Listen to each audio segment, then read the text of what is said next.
قال ايه؟ بعد ما حلفت يمين 3 اني مش هتجوز في الارياف، بدأت كده اخد الثبت بتاعي بعد الجواز واروح كده لكل الجيران. اشي بقى عندك سبانخ، عندك بسلة، عندك كل حاجة كده من خيرات الله. بدأت كده اجيب كل حاجة واخزنها، ويلا بقى نخزن كده مع بعض ونشوف كده روتين النهاردة مع بعض. هشجعكم، ويلا ما تنسوش الصلاة على النبي في الكومنتات علشان كلنا نكسب حسنات. وهقول لكم على اسهل طريقة تخزنوا بيها السبانخ، بصوا هتبقى زي السكر والبسلة كمان. يلا بينا نبدأ، وما تنسوش اللايك يا حلوين. يلا بينا نبدأ مع بعض. اول حاجه كده هتعمليها، هتروحي جايبه السبانخ كده. بصوا انا عملتها بطريقه كده، وشوفوا انتوا كده بتعملوها ازاي، قولوا لي في الكومنتات. جبت بقى المقص بتاعي، ممكن تستخدمي سكينه مفيش اي مشكله، اللي ترتاحيه اعمليه. هتجيبي السبانخ كده وتعمليها كده قطع صغيره، بحيث يعني تكون كده سهله في الاكل. عايزه اقول لكم طبختها النهارده بجد سكر، وطعمها كده مزازه كده ما اقولكوش. هنخرطها كده بالكميه اللي احنا عايزينها. طبعا انا كنت هنا جايبه حوالي 3 او 4 كيلو، الكيلو حوالي 20 جنيه. بعد ما قطعتها كويس جدا بالشكل ده، بصوا انا هنا يا جماعه كانت مغسوله، بس انا لقيت فيها طين وحاجات كده مش لطيفه خالص. فبعد ما غسلتها رجعت بقى غسلتها تاني. يعني شوفوا انتوا بقى بتعملوها ازاي وقولوا لي في الكومنتات. بعد كده رحت بقى على الحوض وغسلتها غسله كده خفيفه، بحيث لان كان في طين وكان في للاسف كده حاجات قواقع وكده. فقلت ايه، لا هغسلها كده يعني بحيث ان هي تكون نضيفه كده جاهزه على الاكل على طول.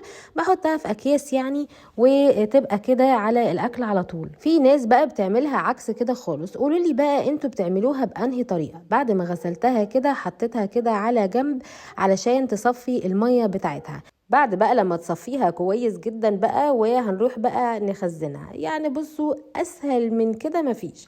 واحلى اكله ممكن تعملوها في الشتاء وفي الصيف، خفيفه على القلب وطعمها كده تحفه. انا هنا بقى جبت كده الصواني وحطيتهم كده بالشكل ده، بحيث اي ميه كده تنزل. ودي كانت الميه، عايزه اقول لكم كانت طين من تحت. جبت بقى الفوط بتاعتي كده وحطيتها على الرخامه بالشكل ده، وبدات بقى ايه احط السبانخ عليها. ليه بقى؟ لان بيبقى فيها يعني نسبه ميه كبيره. انا مثلا على ما الميه كده تنزل كده على الفوط هكون خزنتها، بحيث ان زي ما انا قلت لكم الكيس كده يكون فاضي، من يعني يكون فيه ما فيهوش ميه خالص. حطيت كده فرشتها بالشكل ده زي ما احنا بننشف اي خضار. ما تنشفوش قوي يعني، يا دوب كده الميه الزياده بس هي اللي تتحط كده على الفوط. بعد كده بقى عايزه اقول لكم قولوا لي بقى طريقتكم كده في الطبيخ فيها، هل بتعملوها زي ولا لا، علشان كده نستفاد من بعض. خلصت كده كل الكميه على الفوط، وبعد كده جبت اكياس التخزين، اي اكياس موجوده عندك، بس اهم حاجه تقفليها كويس جدا علشان ما تسودش. عايزه اقول لكم ال3 كيلو دول عملوا حوالي مثلا 6 او 7 طبخات، يعني ما شاء الله. وكمان انا ماليه الكيس، يعني الاكياس بتبقى مليانه جدا. وبصوا كتروا في الكيس يا جماعه، لانها بتخس خالص في وقت الطبيخ.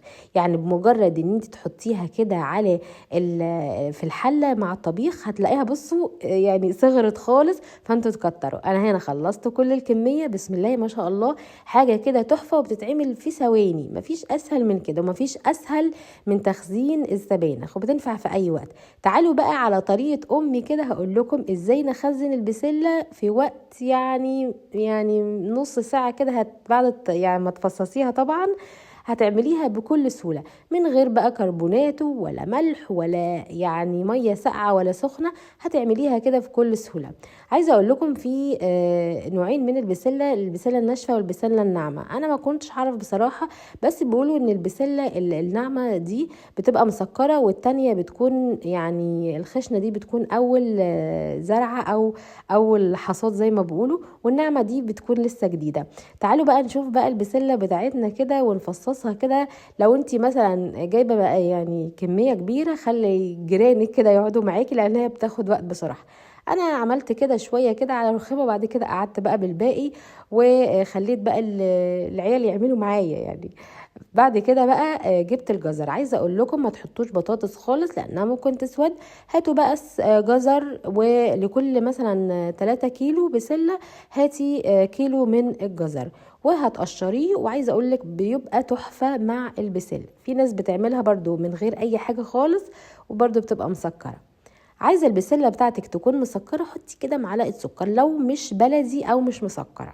بعد كده غسلت البسلة وغسلت الجزر وقطعت الجزر كده مكعبات كده صغيرة. حطيت البسلة زي ما انتوا شايفين اهو على الفوطة تنشف وبس كده. يعني هتخزنيها بقى بكل سهولة ومفيش اسهل من كده. قولولي بقى طريقتكم في الكومنتات ازاي بتخزنوا البسلة، وما تنسوش اللايك والشير والمتابعة. يلا والسلام عليكم ورحمة الله وبركاته.